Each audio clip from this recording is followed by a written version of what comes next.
We're so close to answering the most meaningful questions.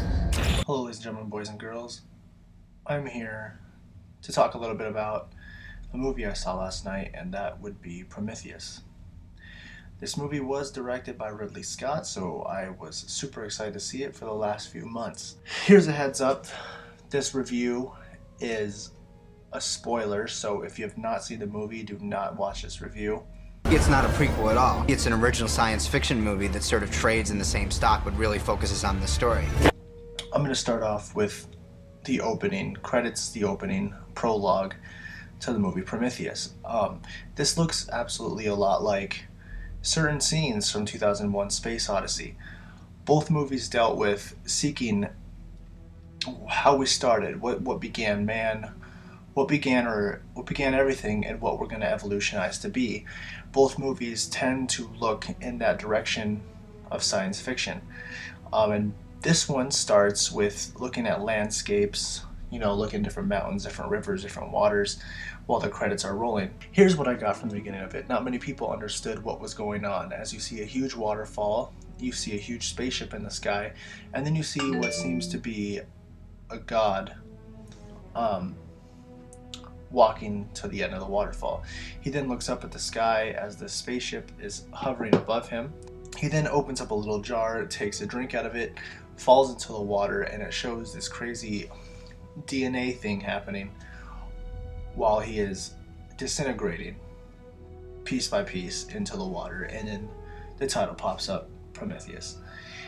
Now I want people to understand what I think this is signifying. It's pretty obvious, is that this is Earth back when mankind first started. After the main credits, we go straight onto the spaceship. The spaceship has now been traveling for over 2 years, over 500 million miles, and we are getting to our planet destination, where two scientists in the names of, Noam Pars and Tom Hardy, these two scientists who in 2089 found more hieroglyphs that matched all the other ancient ones they have found across the world, and they're all pointing to the same part of the universe. So they believe this is going to show us where we began and where we came from.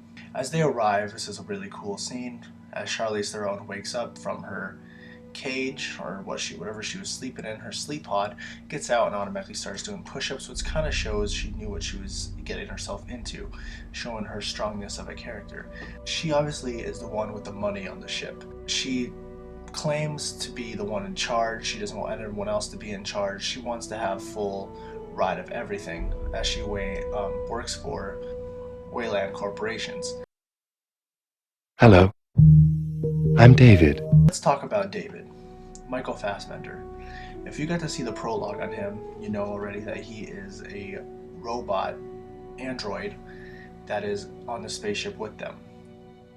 He's just like Hal from 2001 Space Odyssey. At first, he's trying to help, but you also see that little Irish side of him where you're wondering, why is this guy there? What is this robot doing there? He looks like he's up to no good, which you later find out he isn't. When the spaceship Prometheus reaches the planet, the number one thing we see when we come out of the ship is a big structure that looks like a pyramid. Prometheus, are you seeing this? Kind of resembles the pyramids that we have here on Earth. How are they built? We have no idea. People still debate about the pyramids and how they were built, centuries and centuries ago. How is it that we have so much history in our planet, and we know so much? We have found dinosaur fossils, but we don't know how they built pyramids. There's always theories, but there's never proof. Now I think this is Ridley Scott trying to tell us that there's so many different possibilities for anything that could happen. Because as we go in there, we find the huge structure that looks like a human face. Whatever that probe is picking up, it's reading a lot for them. In ancient days, there is certain civilizations that believed that huge versions of us put them here. We always look, and we always to the stars, and always believe there's a god or not a god. Some people believe or don't believe. But what you do have to realize is something did make us. We did not come from nothing. I honestly thought this was one of my favorite movies I've ever seen. The fact it dealt with astronomy and ancient astronomy and the hieroglyphs from back in the days and evolution, and do you believe in God, do you believe in fate, do you believe in science? We all will never know what's real, and that is the point of this, is you will not know what is real.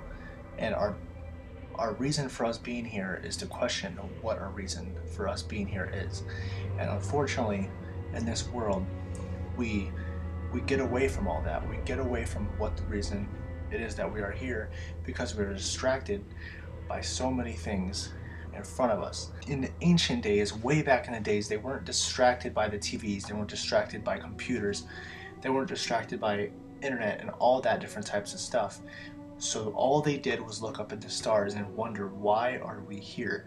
And that's why you saw these drawings, that's why we saw all these things that we found in these pyramids. They're there for a reason. So I'm really glad this movie showed that. I'm very happy about the movie. The cinematography was amazing. Super happy about every aspect. I really hope there's a sequel, as Naomi Pierce takes off in the spaceship with the head of David, Michael Fassbender, and that is what it left us to until the alien comes out of the superhuman stomach, and that's what it leaves us in the credits. Thank you for watching this review. I really hope you enjoyed the movie. If you didn't enjoy it, you need to get more of an open mind. Particular screenplay is about who made us, where do we go afterwards, and how valid is that?